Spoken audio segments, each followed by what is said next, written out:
Good evening, this is the Oscar expert here with Brother Bro, and it's time to predict Best Actor and Best Actress for the 2026 Oscars. It's very important to do this. We have some changes to our Best Picture predictions, but I think we're going to just touch on those as we go through the categories. They factor in. So, in Best Actor, we could have Timothée Chalamet, I don't know, number one, whatever. Timothée Chalamet, I think, will get nominated as long as Marty Supreme is in. Critics are going to love this performance because they're going to love like a Safdie directed thing. You know, a lot of this is based on if the movie's good. Obviously, that boosts your chances a whole lot to get into the category.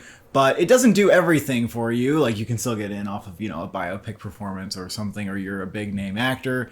Now, Marty Supreme, I just think it feels like A24 is really putting their chips in on this one, both with financing and then their release date going for awards. Like, it just feels like there's a lot of confidence here, and it would be a huge flop if it did not manifest. So really, my confidence in Timmy is my confidence in Marty Supreme. Like, I gotta have that boy in. Well, I also think that critics will be more likely to give this performance awards than what he did in Complete Unknown, because I think this, you know, creating an original character and being in a movie that they probably like more, I think that he's more likely to scoop critics' attention. Jeremy Allen White for Deliver Me From Nowhere. Yeah. We do have this in picture, but it's the kind of thing where either way, like, I would be predicting him. I mean, you kind of have to. He's playing Bruce Springsteen. He's an actor who everybody kind of knows now, and they're just ready for him. Yeah, he's ready for his first Oscar nomination. I mean, you're playing Bruce Springsteen. You're doing Bruce Springsteen's most acclaimed and personal and in-depth album, where he's doing real singing. And he's had the blessing of Bruce Springsteen, which is just a trope at this point. Like, everybody seems to get the blessing of, like, the artist if they're alive. You're doing, like, playing the acoustic guitar. I'm sure he's learned the instruments. You know, I think it's a lot like what Timothée Chalamet did in A Complete Unknown. Except that I think there might be a little bit more, like, bubbling up to the surface, more emotion just on display than Timothée Chalamet's kind of like restrained performance. I mean, Jeff Bridges in Crazy Heart, if that's anything to go off of, like Scott Cooper's last musical film, I mean, that was a heart-wrenching performance. I think this is in, even if the movie doesn't go in. The movie would have to really. That's why I have it in like top 3. Right? This actually, I think, is my number 1. It could be. Tell me what you have more of a hunch over. I mean, it feels like the baitiest performance here. Now, I would have said a week ago Jafar Jackson and Michael. But what has happened to Michael? It is not in my Best Picture predictions anymore. At CinemaCon, Lionsgate did not bring up the film, which led to many journalists reaching out and scouring for information. What is going on with Michael? And the intel, the rumors, are that Michael is, you know, struggling to get that third act together after the lawsuit that prompted them to have to rewrite and reshoot the entire third act. The other rumor is that it's about 4 hours long, like the current cut is 4 hours, and they might want to split it into 2 parts, a la Wicked 1 and 2. And the last thing is that it might not come out this year at all. If they split it into 2 parts, I do think it would come out, the first part would come out this year. I don't expect we're going to have a full Michael movie this year anymore, and just that alone makes me say no. No. You filmed the movie as one movie meant to be one movie, and then you decide later in post that this is 2 movies? Get the fuck out of here. Fuck you. We do have precedent for a part 1 getting nominated. Different. That was supposed to be just a commercial play, right? They planned on that movie being 2 parts. Listen, if part 1 comes out this year, you think it will get no nominations? Makeup. That's it. You think it would just get makeup? Maybe. All of this, to me, points to they don't know what the fuck they're doing with this movie. They didn't they didn't know how long it was going to be. Like, it's a mess. No. They're definitely the third act is situation. A mess. I can't have Michael in anymore in the major categories, so I can't have Jafar Jackson in. If they decided to split it into 2 parts, very well. Michael 1 can come out this year. And also, Michael 1 would not have the controversial parts. Nope. Do you think that could be enough for him to get in if it was Michael Part 1? I think, yeah. I think it could. You could still have the movie work for Oscars because Wicked did it. I have George Clooney in for Jay Kelly. The reason that we have George Clooney in is because we have Jay Kelly in Best Picture now.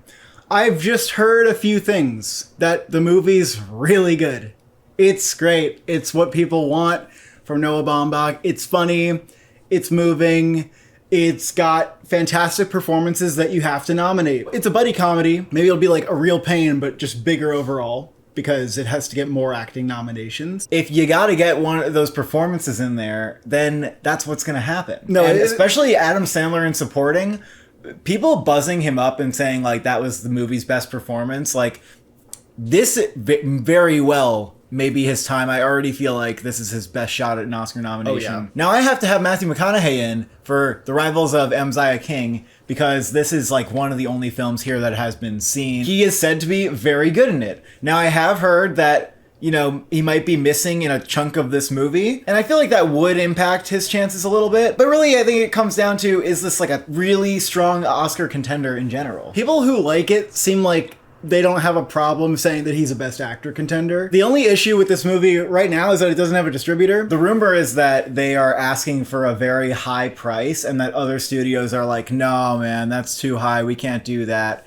And I think, you know, honestly, this strategy might not be too bad. I don't think it's a bad sign. Some people are getting cold feet. What they can do is hold off, wait until the fall festivals, distribute it there, and then see if anybody is more invigorated and more likely to buy it at that point. It might not need to take that long. I mean, look at Kiss of the Spider-Woman. They were asking for a lot. Yeah. It got acquired eventually. You know, it could take time, right, but I think that it might just take some time, but I wouldn't worry about it. I wouldn't be like, oh my God, that's a red flag. But what do you think is going to happen? It's just not going to come out because no one bought it and it will never exist? Like, no, it's going to come out this year. And the fact that I have some confidence that if it did come out, it'd be in Best Picture, I got to put McConaughey in. Now, I know that some people are looking at the Metacritic score and they're like, well, that's kind of low. And look, we got to read between things a little bit sometimes. It has a lot of passion. The people who like it really love it.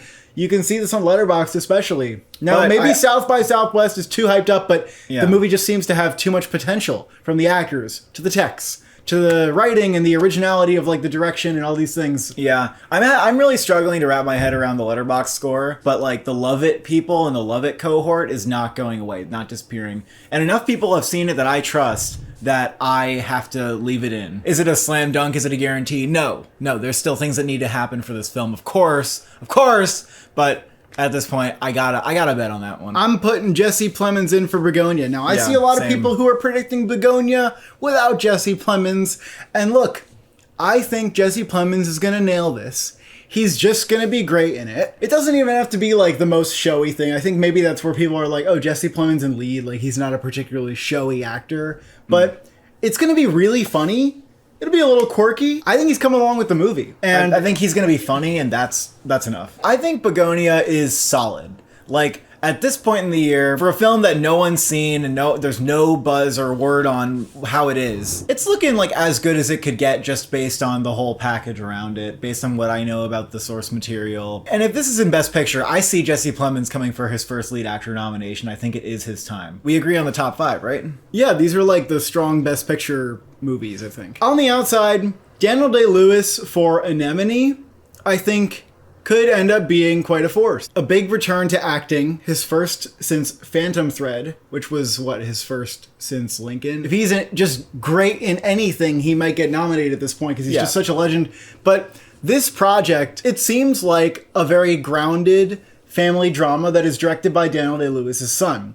We don't have any idea if his son is a good filmmaker or not. I feel like the movie is going to get good reviews. Like, it won't get like a rotten or anything. No, it'll be like The Wife. It has great actors like Sean Bean and Samantha Morton too. I think it'll be like a good enough drama where it can just rely on the performances, and that's really it. Like, I don't see this movie going anywhere else. But is that good enough to get Daniel Day-Lewis in? It might be. It might be. We don't know for sure. I wonder if people could feel like indifferent about this movie. Yeah, that's a risk. That's kind of the risk. But I would keep it close to my 5. Yeah. Because I don't want to be like, oh my God, I guess I didn't see that coming. Like, I'd feel kind of dumb if I didn't see this coming. Daniel Lewis. Willem Dafoe for Late Fame is also one that I'm really looking out for. Yeah. Just considering, again, like, Willem Dafoe is somebody who can get nominated for a movie outside of Best Picture. In fact, that's all he's ever done. Like Daniel Day-Lewis's role, this looks to be very grounded and down to earth. There's nothing like flashy or weird or doing a voice about it. It doesn't seem. Yeah. It's not transformational. It's a grounded performance. And I think the narrative behind it would be like, hey, this is a little, this is less character actor-y than we're used to with Willem Dafoe, and maybe it's his best performance, right? Kent Jones' last film, Diane, was so lead performance-centric too. And it was gathering up some well-deserved critics' attention. And now having Willem Dafoe in the lead role, like, that could definitely bubble up into something pretty big here. Yeah, and again, with this project, Sammy Birch, the writer of May December, is doing it. And I do have faith in her abilities to tell a compelling story, and May December had amazing performances, amazing characters. So Willie Fame is what I'm looking out for, not just in this category, and that definitely makes, Dafoe a contender to me. Another film that is a little bit under the radar, but I think will start to rise, because I've heard, again, very far down the grapevine, some really positive things about Rental Family, Brendan Fraser, who is in the lead role here. And now that The Roses is slated for an August release date, you're right, that's off the table, right? You're talking about Searchlight. Yeah, this is all that Searchlight has left. Maybe they have some confidence in it. Maybe there's really some magic sauce here. And the way that Lion was like this big Weinstein production, I feel like early in the year, it was on people's radars, but the director was sort of unproven. We didn't know exactly what it was, but, Lion had the stuff to get in. Perhaps. It doesn't feel as, manufactured Oscar bait as Lion kind of did, but it could just be very good. It could be one of the stunners at TIFF, given that it kind of has a charming premise. I don't think Brendan Fraser would get nominated for this if the movie were not in Best Picture. So as a contender, I couldn't quite have him in the 5 if I don't have Rental Family in my Best Picture 10. I just don't know enough about the movie to confidently have it in. I really haven't heard anything first hand about this. So it just makes it hard for me to go all in on Rental Family at the moment. I also think Brendan Fraser's role is going to be kind of natural and low-key, and I think the performances in general might be that way. I think it's going to be a little funny, a little charming. But I think that might be just what we need after The Whale to, continue to see his range, because some thought that performance was just a little too, big and baity. And maybe. I think I would love to see him kill it in a more grounded role. I don't know why. I also have a feeling Brendan Fraser's not going to get nominated for another Oscar, kind of like how Michael Keaton, since Birdman, hasn't been nominated. Well, he could, even for Spotlight. That could happen. Where was the Afterglow love? Colin Farrell in The Ballad of a Small Player. I mean, are we going to predict Edward Berger's next film to just blank at the Oscars, or might we see some nominations getting pretty close? Might we see it circling in Best Actor? I think this is perhaps the most likely nomination that it's going to get. I mean, it sounds like Queer. It's a guy who's in a foreign country, and he's drugging out, and he's got addiction problems. It's a very character study type of movie. Yeah. And I think Colin Farrell's going to be amazing in it.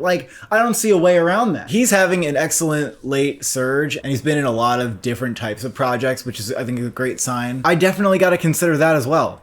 Now, Leonardo DiCaprio in One Battle After Another might be kind of mystified why we don't have him higher, but I don't know if I believe that he would get nominated for this film. I also got to say, and the members know this because we've talked about it in the membership videos, in which you can become a member as well. There's been enough said about One Battle After Another from test screenings where I believe that this film will not be a juggernaut at the Oscars. I think it will be a bottom fiver. And I've been hearing that Sean Penn is the main prospect for a nomination, and just not a whole lot. Not like we're seeing Leonardo DiCaprio doing something he hasn't done before. Well, I think that's why he didn't get nominated for Killers of a Flower Moon, and especially here, it does feel reminiscent to a Once Upon a Time in Hollywood and what he did there. Yeah, maybe people won't be enthusiastic enough to go for him again. I feel like he's Golden Globe comedy, and then maybe Critics' Choice Best Actor, and that's going to be it. People will love him in it, I think, but if there's other performers that people are more passionate about, who people feel maybe are more overdue. Yeah, they'll take precedent. Yeah, I think they'll take priority. And I just don't, I think One Battle After Another,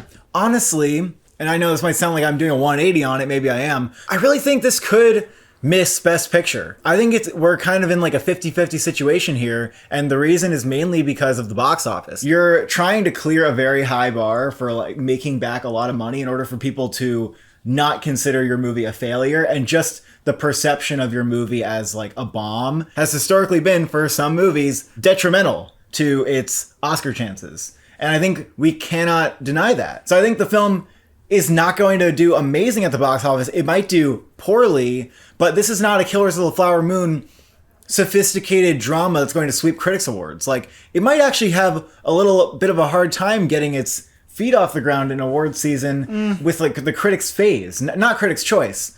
I think that there might be a lot of critics who are throwing their support on the movie. I mean, I think it'll have enough people supporting it. I think it'll get around like a 75 or an 81 on Metacritic, where some people love it, but a lot of people think, it's not Paul Thomas Anderson on his A game. That's why it's like, if the box office isn't great, how much resiliency will it have? It really might come down to the diehards, like the people who just love the film no matter what. I think they will exist. I think there'll be enough to get it in at this point. I don't see it getting like a huge package of nominations, and I also have heard that the crafts aren't like quite as stunning as you might hope for a 150 million PTA film. Very excited about the film still. Don't want to spread any bad will about that. Dwayne Johnson for The Smashing Machine. This is another one that a lot of people have in the 5 now, but the early word...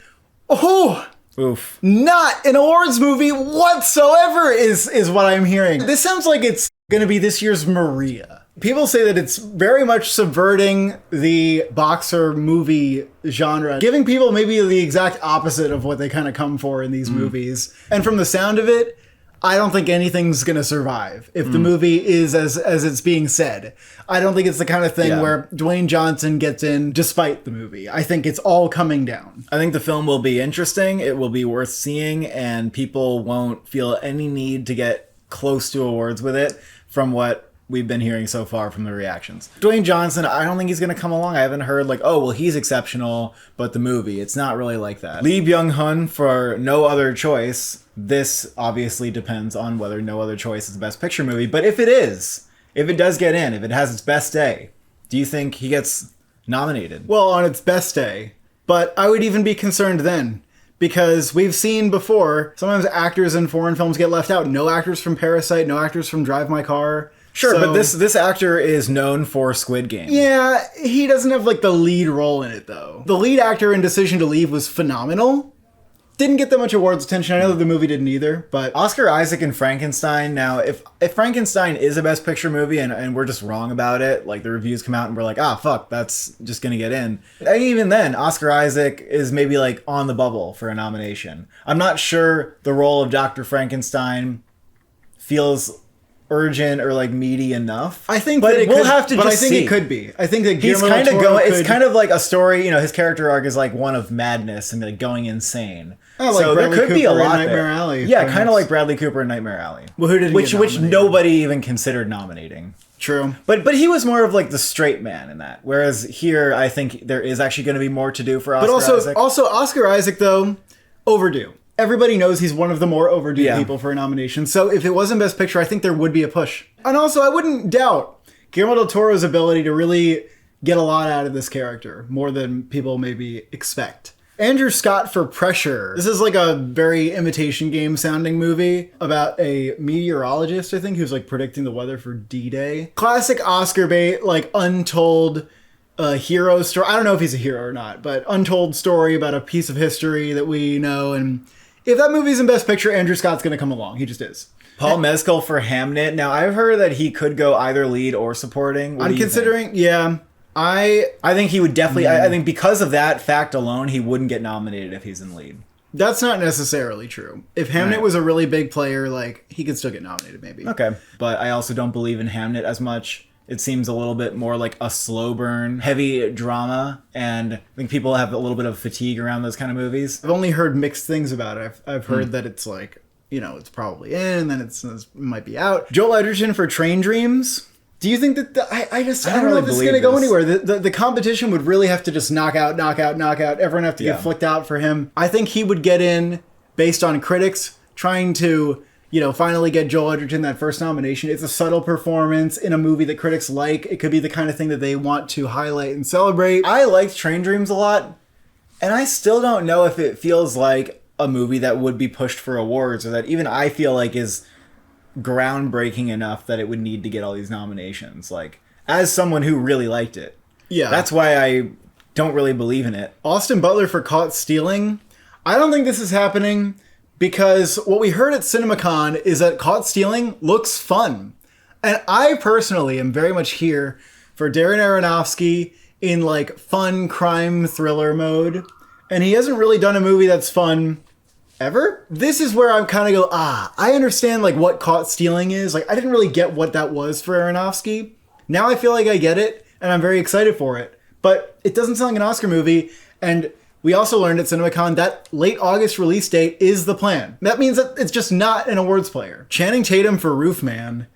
This is Channing Tatum in a Derek Cianfrance movie. He's playing a real person. Probably a long shot to say he would get nominated, because I don't know if the movie would go all the way to Best Picture. It may be his best performance, though. That's very possible. Paul Bettany for the collaboration, playing Andy Warhol. I would think that Jeremy Pope is probably more likely, and even then, the collaboration just has to prove itself to me at this point.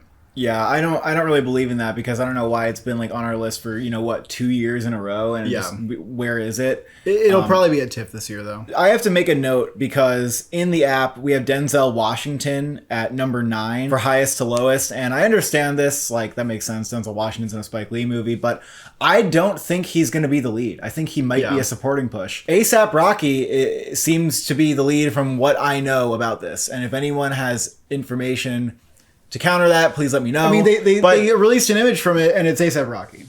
No, I think it's pretty clearly that Denzel Washington is going to be supporting in this. Now, Tom Hiddleston in Life of Chuck at number 10 is an absolute joke. It's not happening. I think he's in like 20 to 30 minutes of the film, and he's only in the middle. So it just doesn't make sense. He wouldn't even be nominated in supporting. Like, he doesn't have a lot of dialogue. His best scene is one where he dances, and that's like the main part of the movie that he's in. So that's just not happening. Everybody just get rid of it. He's not going to get nominated in either category. You really don't think he has a chance in hell in supporting? Maybe he has a chance in hell in supporting, but it may mainly because of the dancing that he does. Josh O'Connor for The Mastermind. If The Mastermind made it into Best Picture, he probably would come along. Kelly Reichardt, the directing of performances in her films, it's very subtle. Yeah. He would have to cry a little bit. That movie would have to really transcend for it to be like an acting player and a Best Picture player. Josh O'Connor for The History of Sound, I think, is more likely, right? Paul Mescal for The History of Sound. Oh, you think Paul Mescal is going to be lead? That's what I'm seeing so far. You do have Matthew McConaughey in another role, The Lost Bus, and it's funny that he's so low down, I guess because of Mziah King seeming like it's going to take priority. The Lost Bus is Paul Greengrass, and he plays a bus driver who saves a bunch of kids. I think that's not nothing. I mean, that movie, when it exists, like, people will try to talk about it that way. I'd just be shocked if it was that over Mziah King at this point. Yeah. You didn't even mention Benedict Cumberbatch and The Roses. But I know you don't believe in The Roses. Over. Yeah, but coming out in August? Over. Somewhere on the list. No TIFF. Oh, yeah, that's true. Not on the list. Yeah. Now, Benicio del Toro for The Phoenician Scheme. I mean, just don't think anybody's ever going to get nominated for a Wes Anderson film. I wouldn't say ever. Yeah, well, not ever, but if it did happen, it would be like Bill Murray in supporting or something. I mean, I guess Ralph Fiennes was close for Grand Budapest Hotel. He was very good in The French Dispatch. Yeah. So, we'll see. Maybe, but I don't know. I can't really bet on a Wes Anderson performance, especially for a film that I don't think is going to get Best Picture. Glenn Powell for The Running Man. I was thinking The Running Man might be like the most entertaining movie ever. The plot sounds great. Sounds like a real great thriller.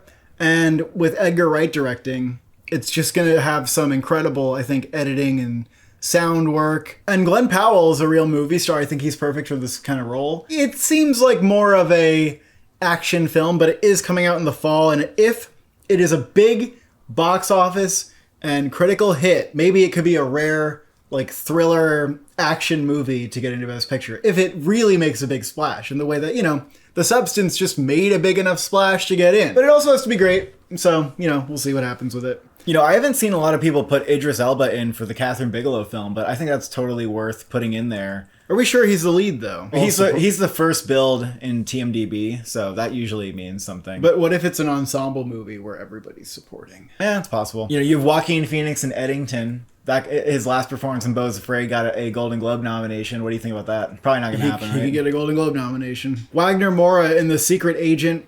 This could be a pretty big role for him. I still have a problem predicting a movie that's called The Secret Agent, but if this was the Cannes breakout, he'd get some Oscar buzz probably. Yeah. John Magaro in Omaha, that's very unlikely, it feels to me. I don't see that movie having a big splash at the end of the year or anything. I also think that Robert Pattinson for Die My Love would be supporting.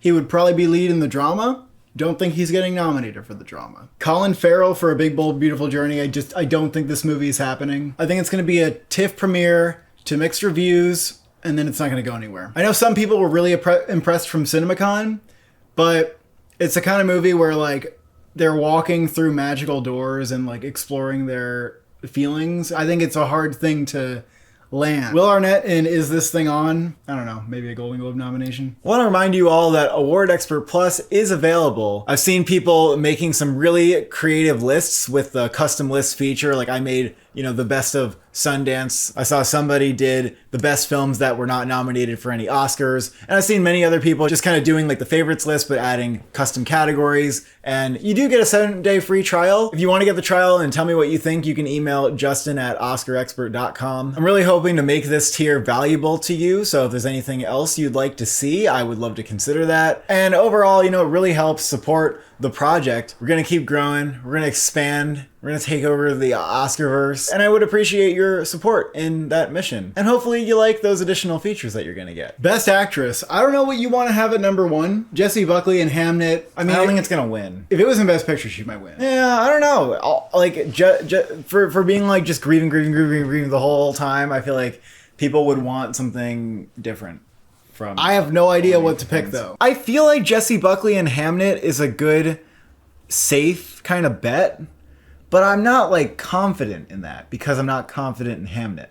Yeah, but it's a good bet for now. No doubt about that. I mean, Vanessa Kirby, Pieces of a Woman, like, why not? Sure, it could be like that. That's a good point. That's a good comparison. You could pick Julia Roberts for After the Hunt. So we realized we kind of forgot to talk about Julia Roberts, but I have her at number 1 just because I feel like that performance is likely to get a nomination, perhaps even if After the Hunt is not a Best Picture contender. And we know that the role is going to be extremely meaty.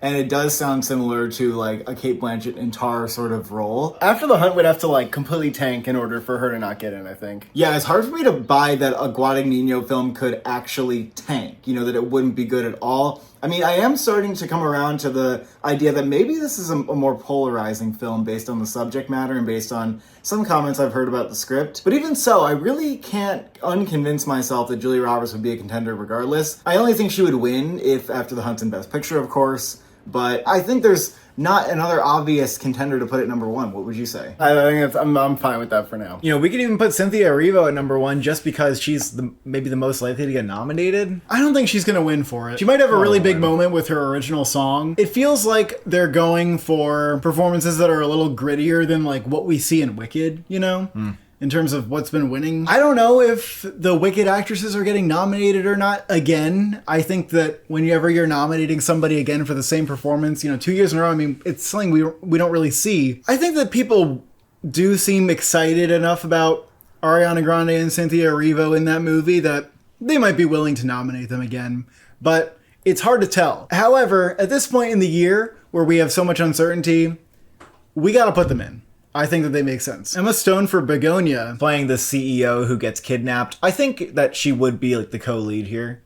Yeah. I'm kind of wondering if that's maybe more of supporting, but Emma Stone in general, like as a leading woman, it's kind of weird to put her in supporting at this point, right? I mean, even if she's on the bubble, I think she'd still go. And she's also like definitely the lead actress in the film. Like there's no actress that's I think that's fair to put her as the lead. I don't know if I'm convinced that she gets in because again, I feel like it is a little bit of a pattern where we do get fatigued of actors who have like won a couple times, and if you're not giving like your very best performance, sometimes the momentum to get you a nomination feels like it's lessened. And I do think we've seen that a couple times in the last few years. Yeah. There were so many unexpected actress contenders last year. It was kind of an anomaly where it was extremely anomalous that no actress was outside of Best Picture last year. All 5 got in. That was like a decades long record. And speaking of Pieces of a Woman, the director is doing a movie called At the Sea with Amy Adams. I know we're losing faith in Amy Adams. I understand, her last decade of work. Since Arrival, like she hasn't had anything like crazy notable. I don't really know what At the Sea is, and it kind of only is her, like in this. I'm not going to predict it just because of her. Jessica Lange is in Long Day's Journey into Night, which has premiered at a film festival,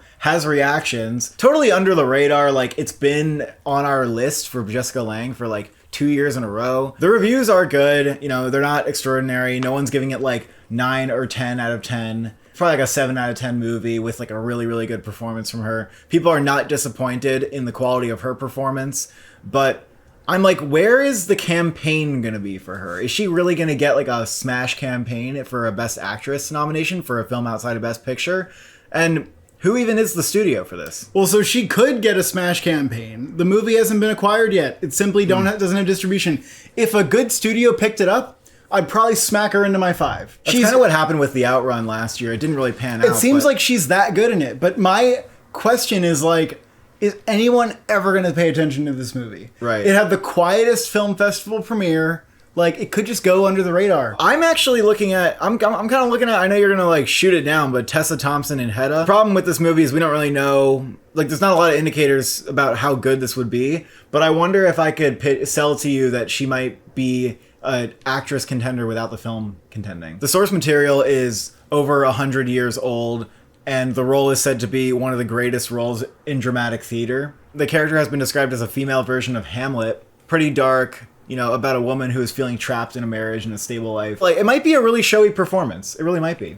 Yeah, but it feels like an actor doing like Shakespeare. When you make a movie that's based on such a classic, a lot of times it comes off as like an exercise in adaptation, like a tragedy of Macbeth, or whenever Kenneth Branagh does like a classic thing, it's going to be like, oh, this is an interesting film rendition of the book. Yeah. It's not going to, like, will it live on its own as like, oh, Right. This is one of the best films of the year? Yeah, I think more likely it's like, oh, this is a good movie and it's an interesting adaptation. I have her on the list. I feel like I can't really put her in the 10. The performance will be a lot. I don't doubt that. Renate Reinsve in Sentimental Value, like, obviously people love her from Worst Person in the World. And she's had great roles since then. I mean, Armand, she was incredible in that film. She was also very good in A Different Man. So, like, she has not disappeared at all. I do feel like she's going to be great here. And if Sentimental Value is a Best Picture movie, which I think I might have even moved it into number 10, why would I not have her in my top 5? Or, you know, why wouldn't I just throw a slot for her?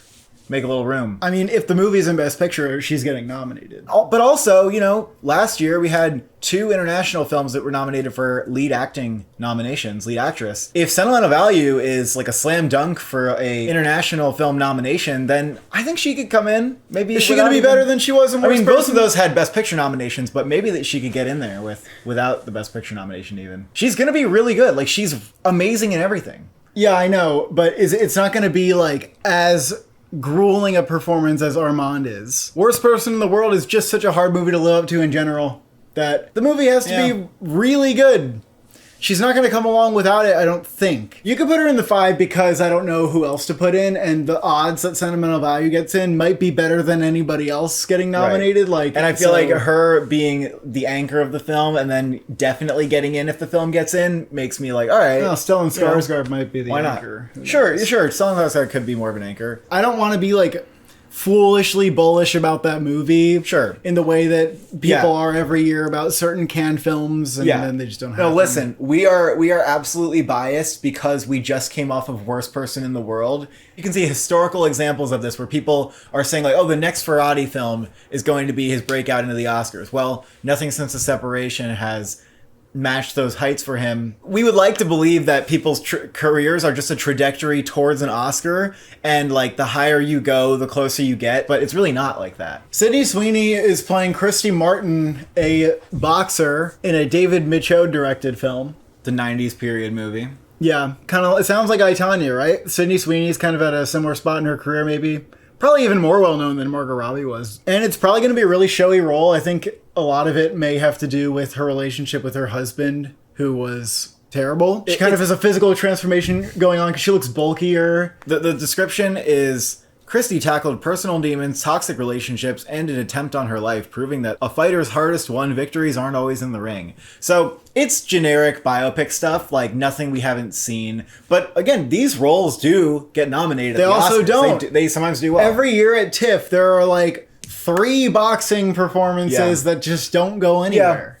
Yeah, and David Michôd, he's kind of neither here nor there with like Oscars. I mean, he's got a lot Jackie Weaver nominated for Animal Kingdom. Yeah, way Let's back. not forget. But yeah, most of his movies get in like the 60s on Metacritic. And what are you going to do? Like, it just hasn't really happened yet. But I think she might be really amazing in it. But again, I mean, there are a lot of amazing performances in a lot of biopics, and they just don't go anywhere. There's no distributor, so we might just want to wait to see what happens with that. I could see this just going to TIFF. You know, I don't feel quite confident enough, but I was flirting with her in my top 5. Another performance I'm really flirting with is Amanda Seyfried in Anne Lee. Anne Lee is one of those films where we're also biased because we want to believe that Mona Fastball is going to have her moment right after her partner Brady Corbet had his moment for The Brutalist. And they kind of feel like similar projects where They're a little off the beaten path of, like, you don't really know what to expect, but they're also, like, period movies done for small budgets that seem very ambitious. This one seems like it might be really, really good, or at least really interesting, but there's also just a possibility that it's polarizing, or that, like, people don't really know what to do with it. Or it's just, you know, kind of mid or whatever. Yeah, but at the same time, I am compelled by Amanda Seyfried doing this role where she is, you know, singing and dancing, and She's playing a complex historical I'm figure. sure she'll have like a really, you know, a crazy accent. It'll probably be like a period accurate accent. I'm more compelled by the fact that this is somewhat of a musical, and it's just a big biopic, like, lead performance, and Amanda Seyfried, like,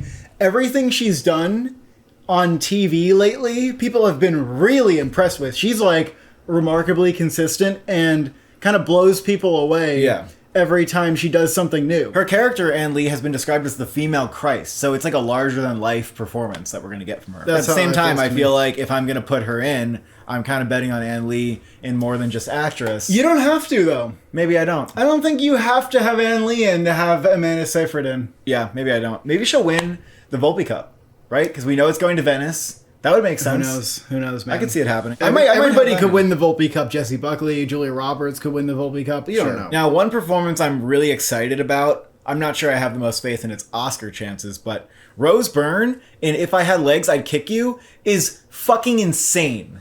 She's phenomenal in the movie. It's true. We saw it at Sundance. It's A24. I think people are really going to enjoy the film and chatter about it when it comes out. Well, it's not really a movie you enjoy, but Well, I think nevertheless, I think it's going to turn Academy members off. I feel like they could run a campaign for her and get her in. She could get some critics' attention. I don't think she's going to get in. I think the movie's too much. It's too like Uncut overwhelming. Gems. Like, there's constantly sound and, like, babies crying and screeching and telephones ringing and people, like, freaking out. Maybe also people feel that Rose Byrne is not overdue enough to give her, like, a lone nomination for something, you know? Sure, but I mean, at the very least, this film will act as a launching pad for some other projects that she could get attached to, where she can show now, hey, I have this under my belt, and it was like a really challenging film. She's going to be in Tow. You Yeah. can put her on the list she's for in that tow. if you want. That's this year. Yeah, you can put her low on the list for that. Jennifer Lawrence in Die My Love. Maybe it's like Rose Byrne's performance in If I Had Legs. This is somebody dealing with postpartum depression, and she's gonna go insane. And it's a Lynn Ramsey film. Tilda Swinton got pretty close for We Need to Talk About Kevin. This film may also be just too overwhelming, too odd for Oscar voters, too not Oscar bait. But maybe it is one of the most acclaimed films of the year, and, like, Jennifer Lawrence is spectacular, and critics say this is her best performance. I really don't think this movie's going anywhere. I think it's gonna, you know, turn people off, be disturbing and too dark. Critics are gonna go crazy for it, though. Yeah, they might like it a lot, but Jennifer Lawrence, like, Oscar campaign, I don't think there's gonna be any Oscar campaign around this film. If critics think it's her best performance, which they will say, because They're not even gonna do it because she's too big. They're gonna feel the need to boost her for this movie, which they're not gonna. No, I think they will reward an actress for working with, like, a daring director and, you know, doing a... No, they're not. Nothing's gonna happen. How about June Squibb for Eleanor the Great? I consider that a possibility. I don't really know what kind of movie is this. It's like a comedy. It's probably like a dramedy. Scarlett Johansson's directing it. It's rumored that it will go to Cannes, but I would be shocked if it was in competition. It seems like it'll be nice, and, you know, Yeah. June Squibb and maybe it's like Thelma all over again. I don't know. She'd be the oldest person to be nominated for an Oscar ever. Emma Mackey for Ella McKay. I think that this entire movie is going to ride on her performance and her charisma. It's the kind of rising star and star-making performance that people could go come on. nuts for. It is. Oh wait, when's the last equivalent of this that you've seen? Oh, well, Mikey Madison won last year. It's for a movie that won Best Picture. Do you think this It is like would have to get nominated for Best Picture. Or it would be like an election Reese Witherspoon type thing, but that's probably not going to happen. I don't agree with what you're saying. She's also an alpha, by the way. Did you know that? She's going to have a nice big year. She was very acclaimed in the film Emily. This is an actress who she seems like she could get nominated one day for something. If Ella McKay is a thing, okay, she could get nominated for it. That's what I'm saying. Daniela Lopez for The Wave. Newcomer performance that I'm sticking on here because She's leading a musical that looks like it may very well have a good shot at getting nominated for international feature, at the least. It's about like Me Too protests on a college campus. And they've turned it into a musical, and it's Sebastian Lelio, the director of A Fantastic Woman. Lucy Liu for Rosemead. This is about an immigrant mother who uncovers that her unstable teenage son has an obsession with mass shootings, apparently inspired by real events. I don't think there's a lot to say about this movie at the moment, but it could certainly get some attention on the fact that this is Lucy Liu giving what seems to be a very emotional performance and maybe giving people something that they haven't seen from her before. That's all I really have, though, is like there's a great career narrative here if, you know, the performance rises to the occasion and the movie is good and it's not just like a kind of a random ass movie. But it may very well be like a random movie that goes to TIFF, that she gets some acclaim and then people kind of don't talk about it that much after. Ava Victor for Sorry Baby.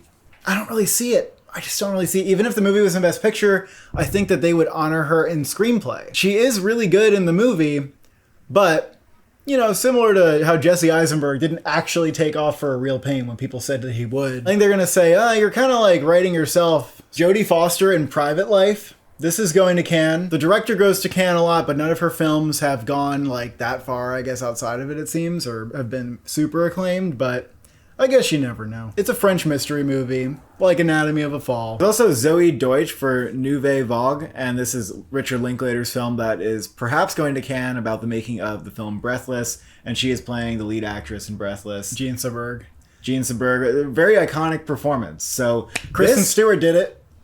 What happened to her? What else for actors? There's Olivia Colman in The Roses, we kind of mentioned. I'm done with that. Zendaya in the drama. 3% of people have her in their list. I mean, what do you think about the drama? I don't trust anybody about Zendaya. Yeah, I mean, the drama could be a really good movie, though. Anne Hathaway at number 9 for Mother Mary. Mother Mary is said to be an absolute mess. There are whispers of people who have seen it, and it is just a mess, apparently. Like, it's not going to happen. It's unfortunate. It is just not happening, folks. And you know that we would like to see it, but... What about Greta Lee for Late Fame? Alongside Willem Dafoe? I'm going to say supporting on supporting? That one. Well, I think she is the co-lead, though. Nobody in One Battle After Another. No actress is a lead. They're all supporting. So, I mean, what does your 5 come down to? Because I'm feeling like even though Jessie Buckley feels good for Hamnet, I might just want to take a swing and be like, no. In the 5? Yeah. I'm not going to have her out of the 5, you maniac. Her odds are too good. I don't even know. If Hamnet tanks, she's gone. That's kind of how I think about it. Okay, well, it might not tank that hard. It's probably not going to be a disaster. I'll tell you what. I have Reinsve at number 4. No. Because I most believe in that as a Best Picture movie than the other films. And I know you agree with me. I might want... What if I advocate for Seyfried? I think we made a good case for her. I think she's possible, yeah. She's playing an important figure. What if I'm not feeling so hot on Emma Stone and Begonia? Buddy, you're trying to be right now. I am trying to be right. Don't remove your best bets. Emma Stone is going to be in another Yorgos film that is going to be in Best Picture. The straight character. The greedy, hateable CEO villain. Yeah. How many times has she played a villain? I think it's new for her. She shaved her head for it, buddy. She shaved her head for it. We could swap Buckley for Amanda Seyfried. Buddy, I'm not putting Buckley out right now. The thing with Reinsve is like when I close my eyes and I just don't think we're gonna get the whole sentimental value thing happen. I was dismissive of Honora before that premiered at Cannes. Sure, you could put Seyfried and Jessie Buckley in. That's fine. Because Seyfried has a chance without her movie, whereas Reinsve really doesn't. And those are our lead acting predictions for next year's Oscars. Thank you for watching. Thank you for subscribing. Did you keep Michael in any of your predictions?